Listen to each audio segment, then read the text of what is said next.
Assalamualaikum warahmatullahi wabarakatuh, Ma'arif Lovers yang ada di rumah. Dan juga Assalamualaikum Pak Mustafa. Waalaikumsalam warahmatullahi wabarakatuh. Selamat siang Pak. Ya, selamat siang. Apa kabar? Alhamdulillah baik. Alhamdulillah baik. Sebelumnya terima kasih sudah mau mampir di program kami Bima Bincang Ma'arif. Dan program ini selalu ditampilkan di YouTube channelnya Ma'arif, yaitu LP Ma'arif Bangkit. Sudah subscribe apa belum Pak? Ya sudah. Sudah, pasti sudah ya. Guru-guru apakah sudah juga? Ya, ada beberapa. Harus Pak. Nah, pulang dari sini semuanya wajib subscribe. LP Ma'arif Bangkit Channel. Seperti itu ya, Pak. Nah, semoga harapannya juga dengan program ini sekolah-sekolah yang ada di naungan Ma'arif bisa menunjukkan bahwasanya apa yang dimiliki sekolah masing-masing, keunggulan-keunggulannya seperti itu. Nah, untuk di MI Husnul Huda Songgon, sebenarnya tepatnya ini di mana sih Pak MI Husnul Huda Songgon? MI Husnul Huda Songgon itu terletak di Jalan Iskandar Muda, nomor 08, Dusun Tegaluti, Desa Bedewang, Kecamatan Songgon, Kabupaten Banyuwangi. Berarti ya. Di Desa Bedewangnya di ya Desa Pak Bedewang, ya? Ya. Di Desa Bedewang. Apakah menjadi satu-satunya MI naungan Ma'arif di situ atau sebenarnya ada beberapa sekolah juga di Bedewang? Iya. Di Bedewang itu sekolah di tingkat dasar itu ada 3, yaitu pertama SDN 1, kemudian SDN 2 dan juga MI Husnul Huda. Dan MI Husnul Huda kebetulan satu-satunya di Desa Bedewang. Oh, gitu. MI Ya. salah satu-satunya MI ya Pak. Tapi untuk penjaringan siswanya, alhamdulillah, apakah banyak di MI Husnul Huda?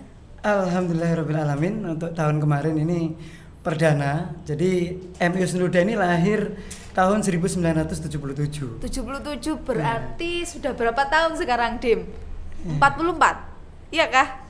Sudah 44 tahun. 44 tahun begitu. Tapi di masanya menurut sejarahnya itu dulu itu sekolahnya di masjid, kemudian di musola.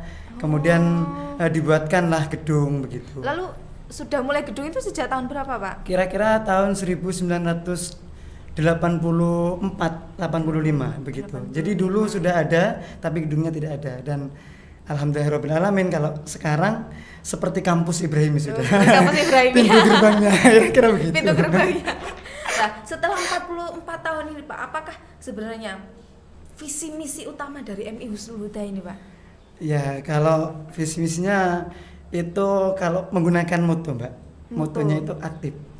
Apa itu, Pak? Aktif itu ya agamis, kreatif, terampil, inovatif dan favorit, begitu. Nah.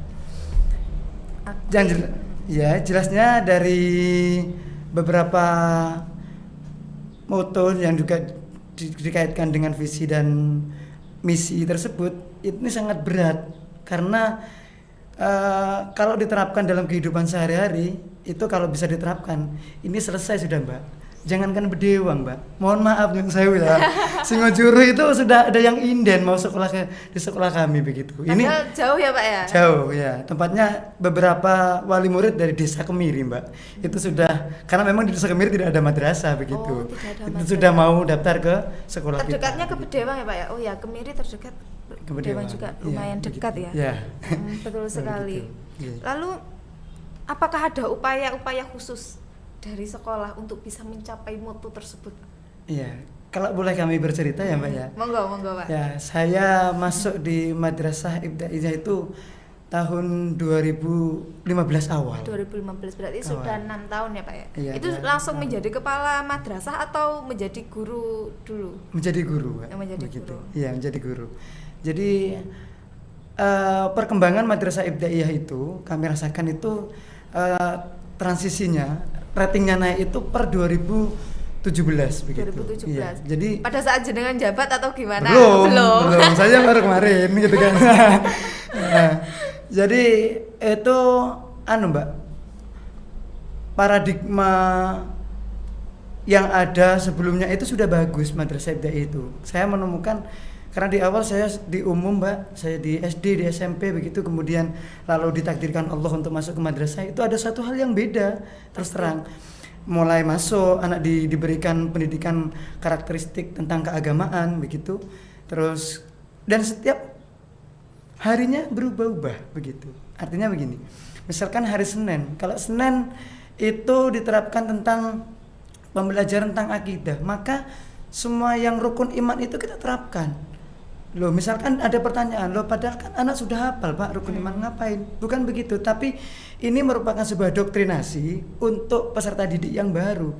Anak kelas yang baru transisi dari TK yang masuk di kelas 1, ini tidak serta-merta kemudian langsung bisa, tidak. Tetapi disitulah kami memberikan pelayanan kepada peserta didik, dalam hal ini untuk memberikan kepercayaan kepada peserta didik. Kami jam 6.45 sudah masuk, ya itu diisi dengan itu dulu. Nanti jam 7 semuanya sudah steril, semuanya sudah ada masuk dalam ruang kelas masing-masing ya. Nanti Selasa, Senin misalkan akidah, Selasa fikih, kemudian Rebo tentang Asmaul Husna, semuanya bergantian. Bergantian. Ya, Tapi jadi itu berkelanjutan ya Pak? Berkelanjutan terus. Berkelanjutan. Ya, jadi itu minimal memori anak itu sudah tertancap. Berarti Jadi, upayanya bukan lagi hanya sekedar menghafal. Misalkan hal sederhana dari misalkan rukun iman, rukun Islam, sebenarnya kan itu sangat dalam sekali. Iya. Bukan hanya sekedar hafal, berarti melalui pendalaman pembiasaan seperti itu ya. Pak? Kebiasaan seperti itu begitu Itu kira-kira. menjadi Jadi, salah satu keunggulan MI Husnul Huda. iya, jadi jam 6.45 masuk diterapkanlah metode pembelajaran yang murni pure untuk penambahan ilmu keagamaan. Nanti waktu di kelas kan sudah masuk pada porsinya masing-masing seperti halnya sekolah-sekolah yang lain, kira-kira Sekolah-sekolah seperti yang itu, lain. ya. Lalu apakah ada program-program unggulan dari MI Husnul Huda sehingga tercapailah sebuah mutu pendidikan yang diharapkan oleh panjenengan sebagai kepala sekolah pun dengan guru-guru yang lain dan juga wali murid? Iya. Jadi begini Mbak, kalau kami boleh mengatakan, kami terhitung baru. Kemudian proses untuk menyatukan paradigma pola pikir ini butuh waktu begitu. Kalau di program kami sendiri sih ada pendalaman, dan program itu sudah bagus sebetulnya, sudah mulai tahun 2010 yang lalu pendalaman-pendalaman dalam bidang kalau dulu kan, kalau sekarang kan sudah Merdeka Belajar ya. Ya, Merdeka Kalau Belajar dulu, betul sekali. Ya, kalau Dimana dulu aja kan bisa. matematika, terus kemudian itu ada Mbak pendalamannya begitu. Jadi kan dulu tuh guru kelas atas, guru kelas 5, guru kelas 6 begitu. Itu memberikan pendalaman Mbak. Ada pendalaman pagi, ada pendalaman siang. Jadi tidak hanya sebatas mau UN pendalaman, tidak. Sudah ada dulu sudah. Pendalaman matematika, IPA, bahasa Indonesia kan begitu kan. Nah, itu nanti sistemnya kita jaring aspirasi sama wali murid. Akhirnya Mbak, absen 1, misalkan dalam satu kelas itu ada 30 ya. Iya. Guru datang jam 6 kurang seperempat gitu Mbak. Masuk sudah kan, jam 6 kan sudah pendalaman kan. Iya, betul. Jam 7 kurang 10 menit istirahat dulu yang pendalaman tadi, karena jam 7 akan mulai pelajaran lagi. Mulai Nah, pembelajaran. guru yang katakanlah sudah ngopeni anak-anak tadi itu masuk ke ruang kantor, catering sudah siap Mbak. Begitu. Itu dari Dari siswa langsung. Dari bergiliran langsung begitu. Nah, dari absen 1, besok absen 2, udah mengerti sampai muter terus begitu. Apakah upaya dari ini Pak kayak jalin kasih antara guru dan orang tua seperti itu mungkin? Itu upayanya? Iya, kalau kita kan Mbak, kita itu rasnya using. Jadi nilai tingkat hegemoni sosialnya itu amat tinggi begitu. Jadi sebenarnya mudah, tinggal bagaimana yang di dalam itu kita perkokoh dulu. Sebenarnya kalau diperkokoh begitu. Yang kemarin kan sempat ada guyonan ya Mbak ya dari Pak Zaki Al-Mubarak. Ayo di sini siapa yang sudah honorariumnya mencapai UMR gitu kan. Dan semuanya tertawa semua, kepala sekolah tertawa semuanya begitu. Karena belum ada begitu. Dan kalau toh misalkan yang di dalam itu katakanlah kalau ini masih prosesnya masih ini pemantapan begitu, bisa kami meyakini akan bisa terjadi. Amin, amin, amin. Di dalam kalau di dalam itu sudah ini karena kami baru Mbak katakanlah hitungannya masih 1 tahun 3 bulan ya itu 1 tahun 3 bulan ya jadi kami butuh proses untuk itu semuanya. Betul pembiasaan ya Pak ya. Begitu. Lalu ini Pak, saya kemarin sempat melihat proposi jenengan kayaknya habis keliling dari TK-TK itu menjadi salah satu upaya apa sih Pak? Upaya menjaring siswa kah atau pingin memang memperkenalkan ini loh MI Husnul Huda. Ini yang kami punya atau bagaimana? Betul. Iya. Jadi begini Mbak, kami itu agenda rutin kami. Per tahun atau per apa Pak? Ya sebenarnya per tahun, cuma emosional dibangun itu per 2 tahun ini. Artinya tahun kemarin dan tahun ini. Tahun kemarin itu kami sudah melakukan sebuah konsolidasi itu dan rupanya mujarab Mbak. Mujarab Artinya banyak. Beliau-beliau itu yang ada di TK itu rupanya perlu ada sebuah pendekatan begitu sehingga ketika didekati ya ternyata beliau-beliau itu dari mereka cenderung tidak paham. Ada sekolahan tadi kampungnya sampean itu tidak paham begitu. Bu sudah berdiri 42 tahun yang lalu gitu kan. Ya tapi seperti enggak ada apa-apa. Lalu ya itu saya kenalkan, program-program saya kenalkan. Ya alhamdulillah kemarin kami dikasih tantangan sama Pak Jaki ketika saya laporkan, Pak Jaki alhamdulillah atas motivasi jenengan saya dapat 34. Katanya, enggak, kalau saya 34 masih belum itu begitu. Masih kurang lagi ya, masih Pak kurang ya? lagi ya. Ada Alhamdulillah lagi. sampai tembus sekarang sampai 40 akhirnya kami pertama kali dia rombel. Makanya luar biasa kan. Makanya ada pepatah tak kenal maka tak sayang. Makanya itulah adalah IT, ilmu teknologi sekarang kan kita benar-benar harus bisa menggunakan ya Pak.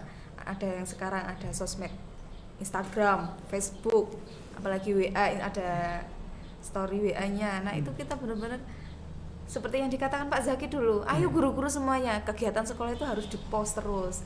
Kegiatan siswa misalkan ada anak lagi belajar di-post, ada anak-anak lagi ada pengembangan skillnya seperti ada seperti ekstrakurikuler. Di MI Husnul Huda ada kapan? Ada beberapa ekstrakurikuler. Nah, itu kan bisa kayak digaungkan ini loh MI Husnul Huda tidak hanya dalam ilmu akademik tapi non akademiknya juga terasa. Mungkin apa saja Pak yang ada di sana ekstrakurikuler? Ada pramuka, karate, terus drum band, terus tilawah dan tarian itu Mbak. Tarian itu ya meliputi ya tari yang ada di bumi Belambangan ini Mbak gitu. Ya pasti ya. Karena di Banyuwangi ini kan kebudayaannya sangat banyak sekali. Berarti yang ada karate Pak ya? Karate itu ada. Kalau pencak silatnya Pak? Belum. Kalau belum. Ya mungkin nanti itu setelah broadcast ini muncul bisa juga. Gitu kan. Karena apalagi di PCLP Ma'arif NU Banyuwangi sudah bekerja sama dengan pencak silatnya Nahdlatul Ulama yang kita kenal Pagar Nusa. Ya gitu ya. Jadi promosi saya. Ya nggak apa-apa. Ini kan sama-sama kita mengenalkan akidah kita ya Pak ya. Ahlus Sunnah wal Jamaah An-Nahdliyah ini sangat luar biasa sekali karena memang berbeda ketika kita sekolah di madrasah dan di sekolah umum biasa Pak. Karena saya juga dari sekolah umum SD, SMP, negeri, terus SMA. Alhamdulillah di naungan pondok dan di situ dikenalkan pertama kali saya dikenalkan dengan istilah aswaja. Aswaja itu apa? Beneran Pak, udah SMA itu lah. Aswaja itu apa? Berarti saya kalah dengan anak-anak MI yang sudah mengenal aswaja An-Nahdliyah, KNU-an dan sebagainya. Jadi benar-benar akidahnya ini terus diajarkan di madrasah. Dan pagi berarti ada bimbel. Bimbel itu hanya untuk kelas 6 atau untuk semua jenjang gitu Pak? Iya. Ada jadwalnya sendiri Mbak. Setiap wali kelas itu memiliki program sendiri. Tapi kalau yang untuk yang di kelas 6 itu diterapkan sudah begitu. Kondisional juga sih. Artinya begini, kalau memang kan ini kemarin kan masa pandemi Covid-19 kan betul. semuanya serba terbatas sehingga program-program yang harusnya dapat terrealisasi, dapat mendukung semuanya ya sementara ya kita ya menjalankan dulu prosedur dari pemerintahan sembari kita tetap pantang menyerah begitu. Meskipun kita katakanlah posisinya aja di kampung di desa ya tapi tetap kami meyakinkan Dewan Guru, meyakinkan wali murid, meyakinkan peserta didik bahwa tidak ada yang tidak bisa meskipun di masa pandemi, tidak boleh berhenti berkreasi begitu kira-kira. Masa pandemi sudah berjalan 1 tahun. Terus pembelajaran new normal kan sudah berjalan kurang lebih 2 bulan ya Pak ya? Iya, 2 bulan. Nah selama masa pandemi sebelum tatap muka ini Pak, apakah ada inovasi-inovasi yang dilakukan oleh guru-guru MI Husnul Huda ini agar setidaknya adik-adik peserta didik ini tetap bisa belajar, bisa merasa didampingi seperti itu Pak? Apakah ada kayak guru terjun ke siswa-siswa atau gimana? Apakah ada upaya khusus pembelajarannya? Iya, jadi begini Mbak, kita kan berbicara geografis ya. Geografis di sana itu pertama susah sinyal. Oh, iya betul sekali. Ya.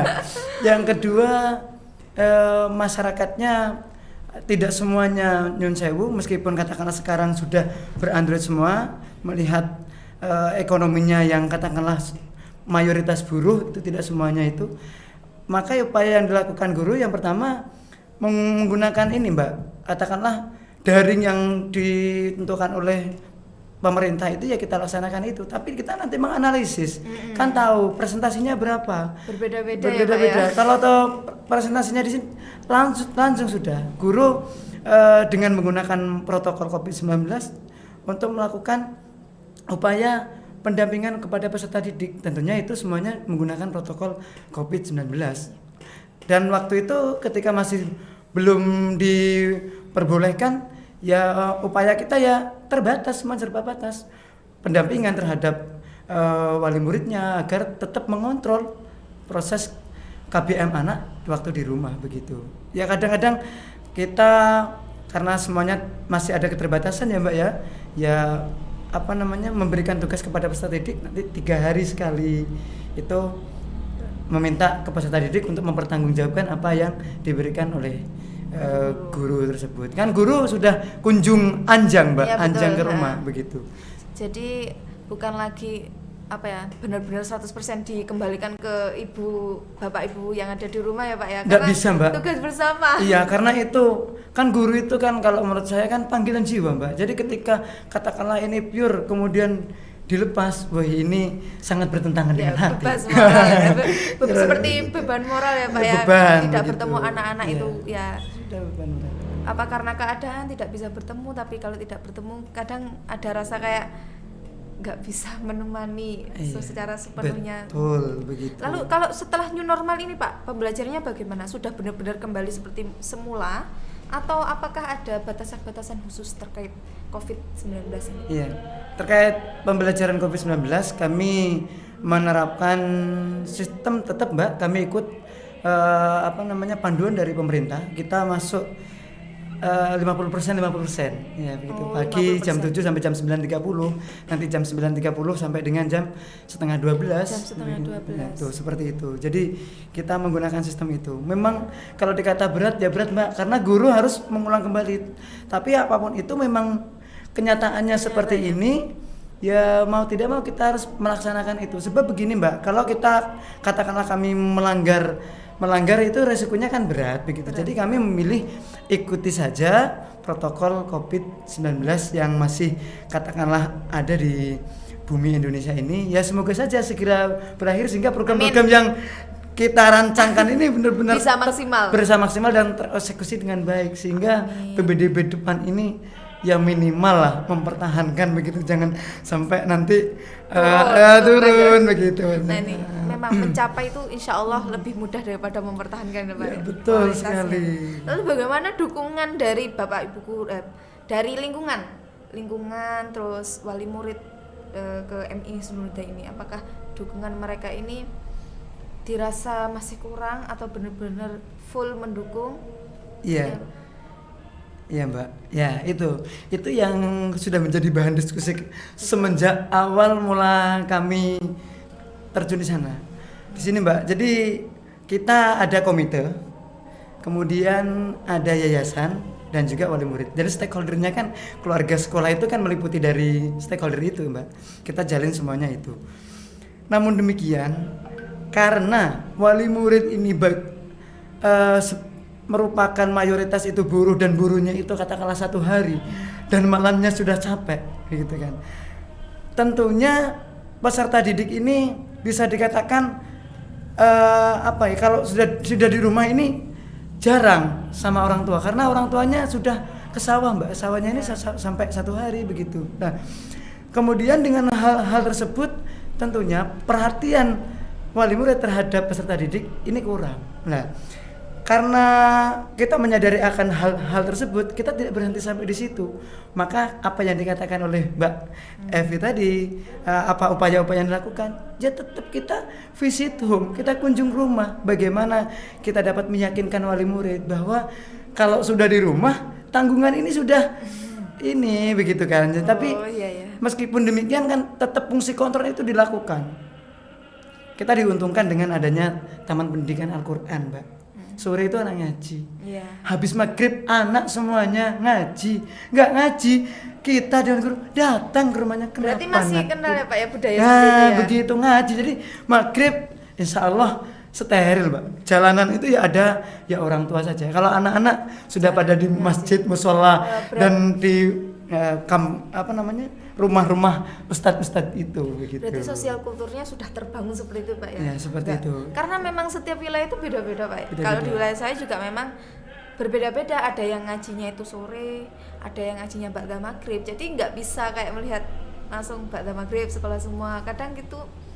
Kadang malam kan dibuat belajar juga ada. Iya betul. Berarti di Bedewang ini juga mendukung ya selain sekolah umum ngajinya ya itu diuntungkan di situ. Jadi sikap anak gitu selain dapat prioritas kedisiplinan dari sekolah, karena kalau di sekolah kan itu 1 gitu sudah selesai sudah Mbak.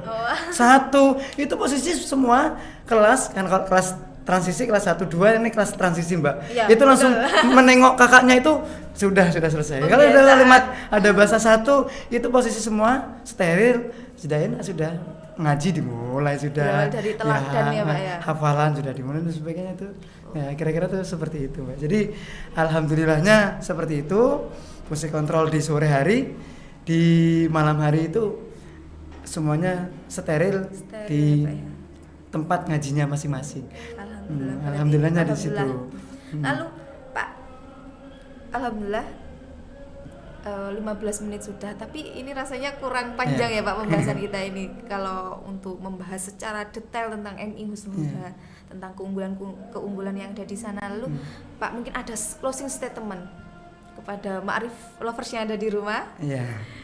Kenapa sih harus sekolah di MI Husnul Huda kayak gitu? Ya kepada semuanya ya Ma'arif lovers ya namanya. Ma'arif lovers ya.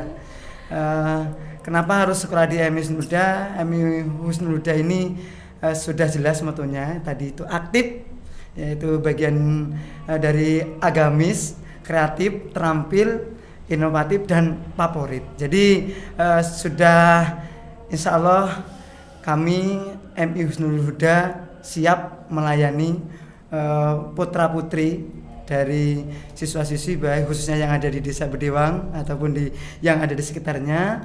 Silakan kalau pengen tahu silakan datang di tempat kami. Juga kami di sana sudah siap untuk menerima kunjungan dari Bapak Ibu wali murid yang barangkali ingin tahu seperti apa sih MI Husnul Huda itu begitu. Gak hanya ibu wali murid, mungkin guru-guru yang lain mau belajar. Nah, kalau mau belajar ke MI Husnul Huda gitu ya Pak ya. Kalau mau belajar di MI Husnul Huda masih acak Mbak, karena kelasnya sudah overload. Jadi jadi suasananya berdesakan begitu. Ya, makanya mohon doa juga mudah-mudahan di anggaran Juli besok ini, entah dari mana asalnya, yang jelas tadi mungkin Mbak Epi juga tahu apa yang saya harapkan seperti itu, sehingga sarana prasarana yang ada di MIS Nurhuda ini dapat tercapai, sehingga kelas yang overload ini nanti bisa tertangani yang disesuaikan dengan keadaan yang ada. Jadi kami tidak mau hanya sebatas kuantitas, tapi juga kualitas. Ya. Kemarin kami juga peserta didik kami ada lomba tilawatil Quran dan pidato, Mbak, di Pondok Pesantren Darussalam, yaitu sekabupaten, dan alhamdulillahnya kemarin kami juga mendapat juara 1 tilawatil Quran, dan juga pidato bahasa Indonesia dapat juara 2. Ini sudah terus prestasi anak-anak ya Pak. Prestasi anak-anak itu, jadi agamanya dapat, umumnya dapat prestasinya juga dapat. Pokoknya ada plus-plusnya. Terima kasih ya Pak atas waktunya. Setelah sudi berkunjung ke Ma'arif Online. Ya, sama-sama. Terus sekali lagi saya ingatkan, jangan lupa dukung program kami di program Bima, Bincang Pendidikan Masa Kini, di LP Ma'arif Bangkit Channel. Jangan lupa subscribe, like, dan share ya semuanya. Semuanya, Pak Mustafa juga, guru-guru, wali murid, semuanya setelah dari sini mungkin semoga subscribe-nya semakin nambah ya Pak ya. Amin. Biar kami bisa terus bertambah.